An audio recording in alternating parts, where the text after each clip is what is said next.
할렐루야. 10월 7일 목요일 새벽 기도를 시작하도록 하겠습니다.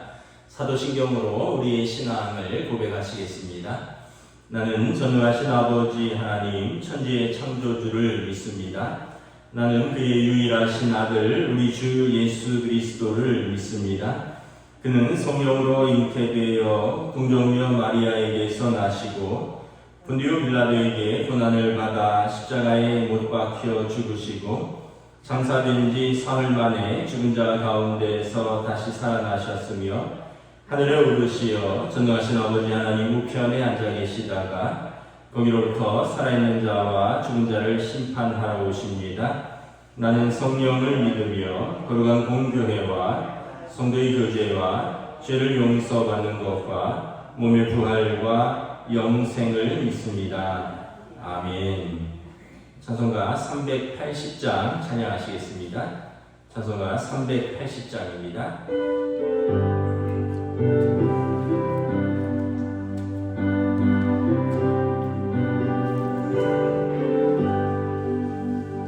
나의 생명 되신 주 주님 앞에 나갑니다. 주의 흘린 보혈로 정케하사 받아주소서. 날마다 주를 찬송하겠네. 주의 사랑 줄로서 나를 굳게 잡아 매소서. 괴로운 세상 지낼 때 나를 인도하여 주소서. 주를 믿고 나가며 나의 길을 잃지 않겠네. 날마다 주를 찬송하겠네. 주의 사랑 줄로서 나를 굳게 잡아 매소서. 세상 살아갈 때에 주를 더욱 사랑합니다. 발걸음 난 천국에 나의 영혼 들어가겠네. 날마다 주를 찬송하겠네. 주의 사랑 줄로서 나를 굳게 잡아 매소서.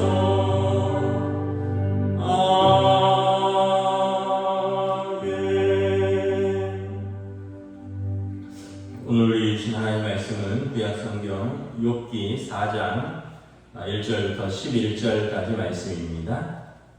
구약성경 욥기 4장 1절부터 11절까지 말씀입니다. 다 찾으신 줄 알고 저와 여러분들이 한 절씩 교도하도록 하겠습니다. 욥기 4장 1절부터 16절입니다. 대만 사람 엘르바스가 대답하여 이르되 누가 내게 말하면 내가 실증을 내겠느냐? 누가 참고 말하지 아니하겠느냐? 보라, 전에 내가 여러 사람을 훈계하였고 손이 늘어진 자를 강하게 하였고 넘어지는 자를 말로 붙들어 주었고 무릎이 약한 자를 강하게 하였거늘 이제 이 일이 내게 이름에 내가 힘들어하고 이 일이 내게 닥침에 내가 놀라는구나. 내 경외함이 내 자랑이 아니냐? 내 소망이 내 온전한 일이 아니냐? 생각하여보라. 죄 없이 망한 자가 누구인가? 정직한 자의 끊어짐이 어디 있는가? 내가 보건대 악을 밭갈고 독을 뿌리는 자는 그대로 거두나니 다 하나님의 기운에 멸망하고 그의 콧김에 사라지느니라. 사자의 우는 소리와 젊은 사자의 소리가 그치고 어린 사자의 이가 부러지며 사자는 사냥한 것이 없어 죽어가고 암사자의 새끼는 흩어지느니라. 어떤 11절까지 말씀입니다. 할렐루야. 오늘 또 새날이 시작되었습니다. 주님 주시는 은혜와 평강으로 함께 하시는 복된 시간 되시기를 주님의 이름으로 축복합니다. 이제 욥의 그 슬퍼하는 그런 시간들을 지켜보던 이제 친구들이 한마디씩 합니다. 오늘 본문은 대만 사람 엘리바스가 욥에게 이제 어떻게 보면 위로 겸 조언하는 말입니다. 욥에게 이렇게 이야기를 하죠. 예전에 너가 여러 사람을 훈계하고 손이 늘어진 사람을 강하게 하던 너 아니냐? 너가 예전에 넘어지던 사람들을 말로 붙들어 주었고 무릎이 약한 자를 강하게 하였지 않느냐? 다시 말하면 이제 너가 그런 형편이 됐으니까 너가 이제 강하게 붙들어 서 있으라 이런 말입니다. 그런데 이제 이 일이 내게 이르면 내가 힘들어하고 이 일이 내게 닥치면 내가 놀라는구나. 또 어떤 면에서 저는 격려이기도 하지만 어떤 면으로부터는 약간 비판이기도 하는 거죠. 너가 그 상황이 되니까 너가 이렇게 힘들어하고 너가 이렇게 놀라는 것은 어떤 까닭이냐. 그러면서 6절에 보면 내 경외함이 내 자랑이 아니냐, 내 소망이 내 온전한 길이 아니냐, 너 하나님 경외하는 사람 아니냐, 너 온전하게 믿음의 길로 살던 사람 아니냐, 그게 너의 자랑이고 그게 너의 소망 아니냐. 이제 그렇게 똑바로 서라 라는 것입니다. 욥이 자랑하던 믿음, 욥이 소망하던 그 온전함으로 너가 다시 돌아오라 이런 말씀이죠. 우리가 다 맞는 말인데, 이 상담을 할 때 보면 이런 것을 쉽게 하는 걸 피하라 이런 공부를 배웠습니다. 충조 평판이라는데 충고하고 조언하고 평가하고 판단하는 것, 이걸 함부로 하지 말아라. 누군가 슬픈 일이 있어서 찾아왔고 누군가 위로받기 원하고 누군가 아픈 일이 있어서 왔는데 그 사람한테 충고하고 조언하고 평가하고 판단하면 어떨까요? 더 아프겠죠. 근데 우리가 쉽게 남에 대해서 그렇게 이야기한다는 것입니다. 저도 목사다 보니까 어쩔 수 없이 또 말을 많이 할 수밖에 없는 위치고 또 나름대로 신앙적인 조언이라고 하지만 그분 입장에서는 또 그게 더 힘들 수도 있는 거죠. 또 여러분들도 마찬가지입니다. 그 이가 말이야, 그 이가 그래서 그렇다고 그렇게 쉽게 얘기하지만 그럼 당신은 왜 그러느냐. 그러니까 우리가 그렇게 이야기를 하면 남들이 우리에 대해서 그럼 그렇게 이야기하는 당신은 왜 그런 형편이냐, 왜 그런 사람이냐, 왜 그런 일을 당했느냐 이러면 또 할 말이 없는 거죠. 우리는 남의 일에 대해서 쉽게 그렇게 해서 그런 일이 생겼다고, 그이가 평소에 그래서 그런 일을 자초했다고 이렇게 쉽게 얘기할 수 있지만 어떻게 보면 그 사람 사정을 다 알지 못하는 거죠. 욥에 대해서도 욥의 친구들이 이렇게 이야기를 하지만 사실은 욥도 그렇고 욥의 친구들도 그렇고 지금 이 일은 어떻게 보면 사단의 공격입니다. 천상회의에서 사단이 하나님을 경외하는 욥이 까닭없이 하나님을 경외하겠습니까? 내가 그를 쳐보겠습니다. 사단의 어떤 공격을 전혀 모르고 있는 상태에서 우리는 그냥 눈에 보이는 현상으로 그 사람의 어떤 상황을 또는 그 사람의 신앙을, 그 사람의 어떤 삶을 평가한다라는 것입니다. 그래서 여러분 그런 말이잖아요. 과부 사정은 호랑이가 안다. 그런 말도 있고, 아파 보지 않는 사람은 또 다른 사람 아픈 걸 갖고 뭘 그런 걸 갖고 그렇게 엄살을 피우느냐 하지만 또 그렇게 아파보지 않으면 그 부분을 아파보지 않으면 또 모르는 거죠.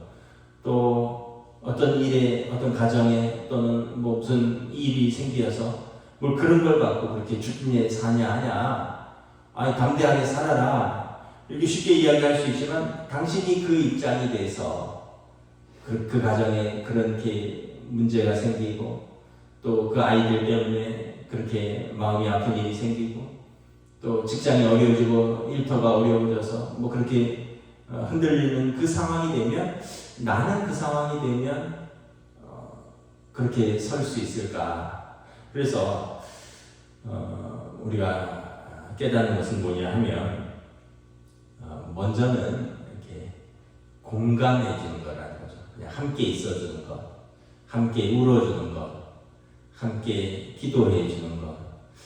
사실 우리는 그것만 해도 충분합니다. 왜냐하면 대부분 다 자기 문제에 대해서 답을 알고 있다고 합니다.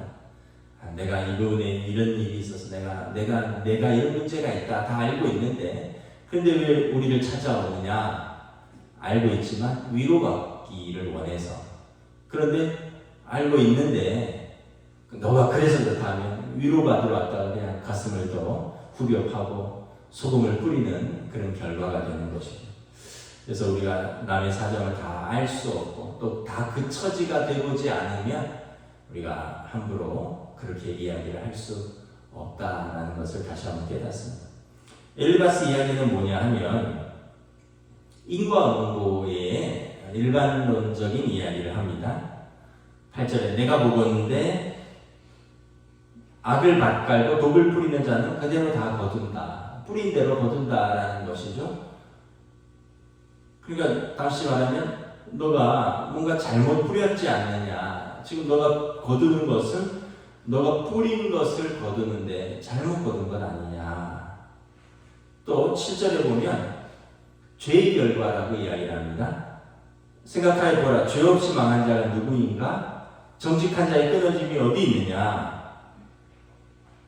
정말 하나님 앞에서 정직하면 어떻게 끊어질 수 있느냐? 죄 없이 망한 사람이 있느냐? 다시 말하면 너의 죄를 돌아보라 이런 이야기죠. 그래서 우리가 뿌린 대로 거두고 죄 가운데 멸망하니까 다 하나님의 입기운에 멸망하고 그의 콧김에 사라지느니라. 사자의 우는 소리와 젊은 사자의 소리가 맹렬한 사자도 젊은 이도 어린 이도 다 부러지고 흩어지고 죽는 때가 올 것이다. 그러므로 하나님 앞에서 너의 죄를 돌아보고 회개하라 이런 이야기죠. 뭐 틀린 말은 아닌데 일반론적인 이야기죠. 일반론은 인과응보가 맞습니다. 뿌리지 않는데 어떻게 거둘 수 있겠습니까? 불을 지피지 않는데 어떻게 연기 날 수가 있겠습니까? 그래서 아니 땐 굴뚝에 연기 날까 뭐 이런 표현이 그거죠. 뭐 콩 심은 데 콩 나고 팥 심은 데 팥 나는 거죠. 그런데 여러분 인과관계로 설명할 수 없는 일들이 있습니다. 예를 들면 나는 그걸 뿌리지 않았어요. 그런데 내가 그걸 거두기도 해요. 예를 들면 여러분 삼풍백화점 무너지고 또 그 성수대교 무너졌을 때 여러분 뿌린 사람들은 그 시공할 때 부실 시공한 사람들이죠.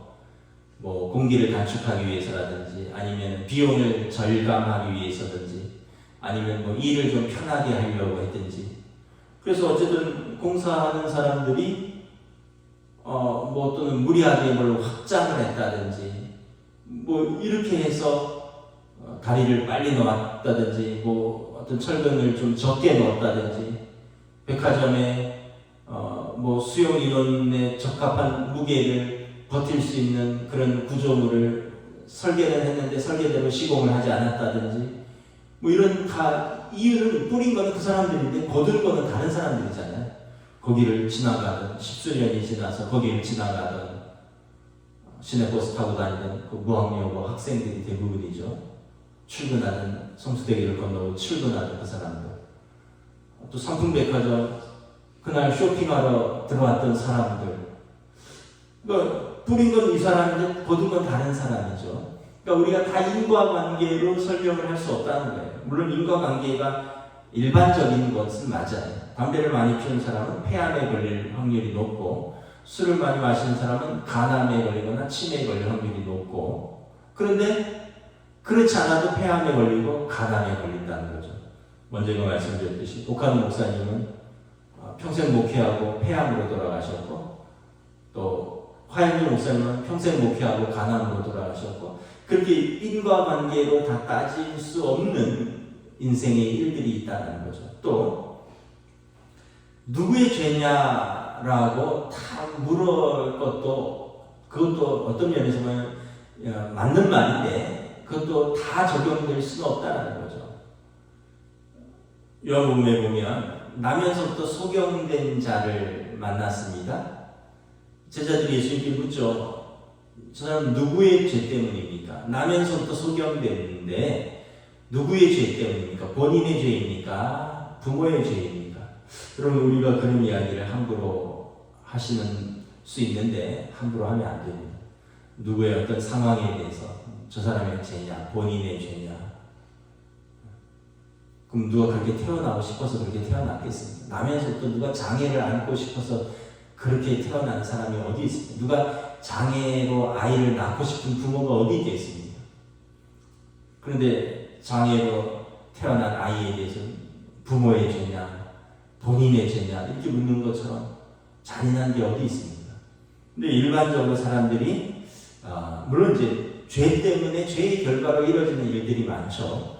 다윗 왕 같은 경우는 밧세바의 죄 때문에 태어난 그 첫째 아이는 죽었고, 둘째 아이는 솔로몬은 그로 말미암아 왕위를 쟁탈하기까지 형제간에 많은 피비린내가 나죠. 다윗 왕이 우리아의 집에서 억울한 피를 뿌렸으니 그의 집에서도 그의 가족 간에 피를 뿌리리라. 하나님의 심판이었죠. 뭐 그런 죄의 결과도 있지만, 그럼 그 이전에 다윗 왕이 골리앗을 무찌르고 사울 왕에게 쫓겨다닐 때는 그 누구의 죄냐라는 거죠. 여러분, 아프리카에서 태어나서 그냥 굶어 죽어가고 물도 제대로 못 마시고 그 아이들 보셨잖아요. 배는 헛배가 부르고 눈에 막 파리들이 끼는데도 그걸 쫓을 힘도 없고, 그 아이들은 누구 죄 때문에 그렇게 나면서부터 기근에 시달리고 질병에 시달리는 것입니까? 그러니까 우리가 함부로 그렇게 이야기할 것이 못 된다는 것이죠. 하나님, 예수님 뭐라고 그러셨습니까? 누구의 죄도 아니다. 그를 통해서 하나님이 하실 일이 있다. 그러면서 그를 만져서 그를 깨끗게 하심을 통해서 인자가 하나님의 아들이심이 선포됩니다. 그래서 그 나면서부터 소경된 그 사람을 통해서 예수님이 하나님의 아들임이 그 순간에 선포되는 놀라운 일이 일어나는 거죠. 또 누가복음 13장에 보면 실로암의 망대가 무너져서 18사람이 죽었는데 예루살렘에 거한 다른 모든 사람들의 죄보다 죄가 더한 줄 아느냐, 이런 말씀을 하십니다. 우리가 누구는 죄가 많아서 이런 표현들을 하는데, 실로암의 망대가 무너져서 18명이 죽은 것은 예루살렘에 있는 다른 사람들보다 죄가 더 많아서 그러냐? 그렇지 않다. 너희도 회개하지 아니하면 그와 같으리라.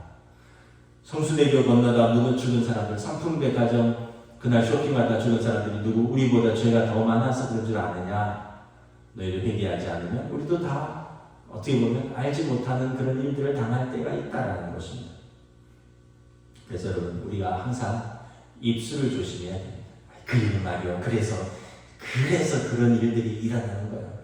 그럼 당신은 왜 그런 일이 당신한테 왜 일어나느냐? 이렇게 묻는다면 우리는 정말 할 말이 없다라는 거죠.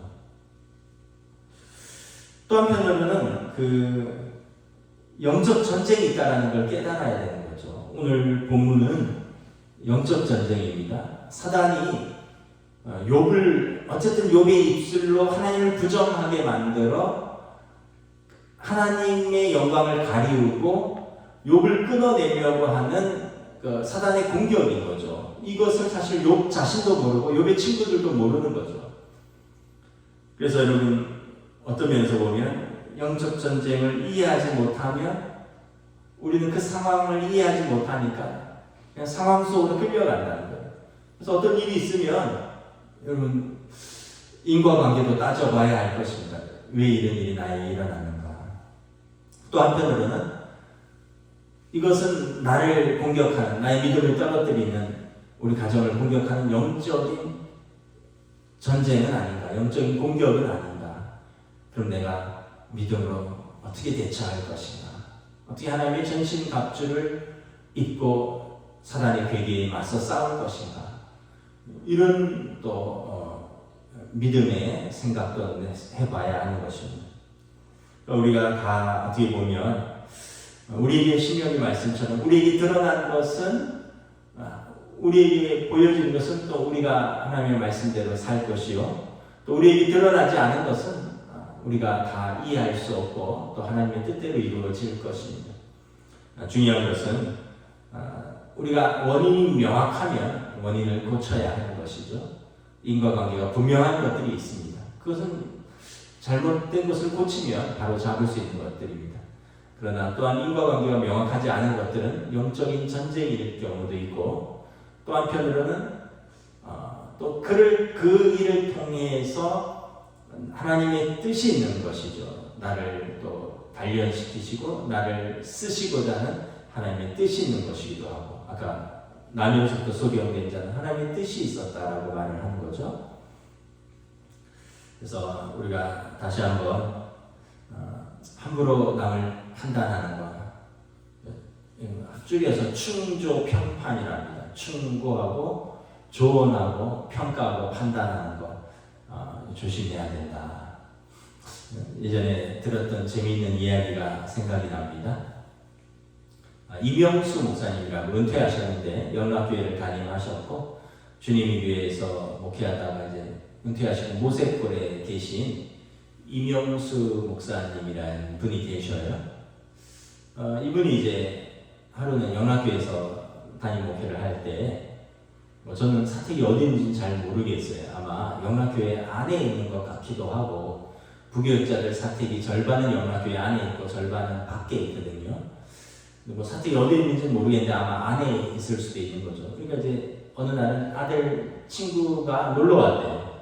아들 친구가 놀러 왔는데 아마 사택 마당에서 놀았겠죠. 근데 이제 어린 아이들 입장에서 보면 연합교회 입구를 통해서 다 들어가고 또 그 안에서 또 집이 있고, 그러니까 그 안에는 전부 교회에 모르니까 아이들 생각에는 이 전체가 이 목사님 친구 아들들이 생각할 때 이 전체가 이 친구의 집이다 이렇게 생각을 했던 것 같아요. 그래서 그렇게 물었나 봐요. 야, 너희 아빠는 어떻게 해서 이렇게 큰 집에서 살고 어떻게 해서 이렇게 큰 교회에서 뭐 목회를 하느냐 뭐 이렇게 물었나 봐요. 그랬더니 아들이 이렇게 목사님 서재에서 이렇게 듣고 있는데 아들이 이렇게 대답하더래요. 운이 좋았지 뭐. 운이 좋았지 뭐. 목사님이 생각할 때 일반적인 이제 어른들의 표현으로는 하나님의 은혜입니다. 연합교회는 한국의 대표적인 교회잖아요. 장자교회고. 연합교회 담임 목회를 누구나 아무나 합니다. 다 실력이 있고 또 영적인 그런 어떤 능력이 있고 또 하나님의 은혜가 있고 여러 가지가 다 복합되어야 되는데 황경진 목사님의 일을 뒤를 이어서 이렇게 목회하는 그 얼마나 훌륭한 목사님들이 있어요. 근데 이 목사님이 아들의 말을 듣고는 무릎을 탁 쳤대요. 그래, 쟤네들 말이 맞네. 운이 좋았지 뭐. 내가 내 실력에, 내 인물에, 내가 다 하나님의 은혜인데 이걸 아이들 표현으로는 운이 좋았지 뭐. 내 실력이다, 내 능력이다 이게 아니라 운이 좋았지 뭐 하나님의 은혜지. 이거를 이제 아이들 말로 그렇게 표현을 한 거라는 거죠. 여러분 어떻게 보면 우리가 이렇게 살아가는 거, 뭐 아까 그 표현대로 하면 운이 좋았죠 뭐. 네. 운이 좋은 거죠. 뭐 한국에 태어날 수 있는 것도 물론 이제 일제시대에 태어나고 전쟁에서 태어나신 분들은 그때는 운이 나쁜 줄 알았는데 지금은 여러분 세계 G8이잖아요. 우리나라가 선진국 제8개국 8번째 순위에 초청되잖아요. 세계 경제 10위권, 세계 군사력 6위권, G8에 정식으로 초청되는 나라. 그러니까 여러분 아까 말했듯이 아프리카에 태어나는 것보다는 운이 좋은 거죠. 여러분 또 어떤 사람들은 알지 못하는 신을 섬기는데 우리는 창조자이시고 구원자이신 하나님을 예배하고 하나님의 백성 되었으니 얼마나 큰 하나님의 은혜입니까? 우리가 한 게 뭐가 있어요? 로마서에 보면 누구도 자랑할 수 없게 하려 함이라. 우리의 의나 우리 어떤 행위나 무슨 법으로 구원을 얻은 게 아니라는 거죠. 하나님의 온전한 은혜라는 거죠. 그 세상 말로 정말 운이 좋은 거죠. 그러니까 우리가 예수님 믿은 것밖에 없는데 하나님의 자녀 삼아 주시고 구원해 주시고 하나님 나라에 우리를 영접할 거처를 예비하신다 하시고 하나님 나라에서 영원토록 하나님 아버지와 살게 하신다고. 이렇게 큰 은혜가 어디 있나요? 그런데 우리가 이제 하나님의 은혜를 모르고 또 이 사실 우리가 이렇게 살아가는 모든 게 다 하나님의 은혜죠. 뭐 아까도 얘기했지만 한국에서 태어난 것도 하나님의 은혜고요. 또 건강하시다면 건강하신 것도 하나님의 은혜고요. 또 남편이 있으시면 또 은혜고요. 또 없어도 은혜예요. 어떤 분은 남편 때문에 그렇게 속성이 있더라고요. 남편이 없는 것도 하나님의 은혜고, 또 부인이 있으면 또 큰 은혜고, 또 없어도 또 은혜일 수 있어요. 또 생전에 또 그 부인 때문에 그렇게 속썩고 또 싸우는 거 생각하면 또 없는 것도 은혜일 수 있고요. 여러분 자녀가 있으면 또 복되고 은혜인데 또 없는 것도 은혜일 수 있어요. 자녀 때문에 그렇게 울고 속썩이고 잠 못 자는 또 부모들도 많거든요. 우리가 제가 이래도 은혜 저래도 은혜라는 게 아니라 다 하나님께서 우리 삶을 놓고 계시지 않는다는, 붙들고 계시다는, 이런 형편에 있어도 저런 형편에 있어도 욥의 처지에 있어도 하나님이 우리를 붙들고 계십니다. 욥을 하나님 끝까지 붙들고 계셔요. 욥이 사탄에게 시험당하고 친구들에게 어떻게 보면 평가받고 가족은 죽고 도망가고 다 잃어버렸죠. 하나님은 욥을 놓지 않습니다. 하나님이 욥을 천국에서 응원하고 계셔요. 사랑하는 내 아들아 승리하여라. 지지 마라. 내가 너를 붙들고 있다. 사단의 그 공격에 넘어지지 마라. 하나님이 욥을 응원하고 계십니다. 말씀을 마치겠습니다. 우리 모두 긍휼한 마음을 가질 수 있기를 원합니다. 함부로 말하면 그 말이 나에게로 돌아옵니다. 우리가 남한테 냉정하게 대하면 남들도 나를 냉정하게 대합니다. 우리가 은혜의 말을 하고 긍휼히 대하면 우리가 어려울 때 다른 이들도 우리를 긍휼히 대하고 은혜로 우리를 도울 것입니다. 무엇보다 하나님께서 사랑하는 성도들을 붙들고 계십니다. 기도하겠습니다. 하나님 은혜를 감사합니다. 오늘 주신 말씀을 통해서 다시 한번 우리가 연약한 인생이고, 그러므로 우리 연약한 죄 많은 인생이 함부로 판단할 수 없고 함부로 평가할 수 없고 함부로 다른 인생에 대해서 말할 수 없다는 것을 다시 한번 깨닫습니다. 삶의 각자의 십자가가 있고 삶의 각자의 무게가 있고 삶의 각자가 짊어져야 할 인생의 사명들이 있고, 이건 다른 사람이 져줄 수도 없고 다른 사람이 판단할 수도 없고 다른 사람이 저 대신 이를 해결해 줄 수도 없는 것들입니다. 오직 하나님 앞에서 우리가 짊어져야 하는 것들인데, 그러므로 하나님께서 우리를 붙들어 주시고 우리를 인도해 주실 때 우리가 은혜의 길로 걸어가는 줄 믿습니다. 욥의 고난 속에서 상상할 수 없는 고통과 고난 속에서 친구들은 평가하고 조언하고 충고하고 비난하지만 하나님 욥을 응원하고 계십니다. 시편의 말씀처럼 내가 너를 버리지도 아니하고 내가 너를 떠나지도 아니하리라. 그러므로 사람들이 내게 어찌하리라.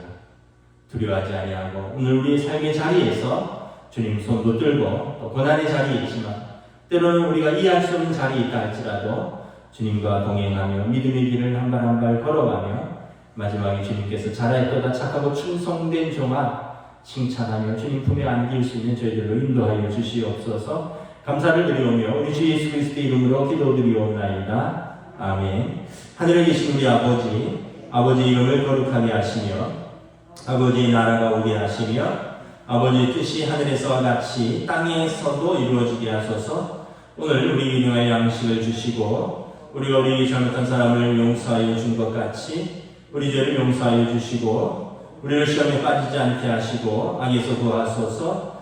나라와 권능과 영광이 영원히 아버지의 것입니다. 아멘.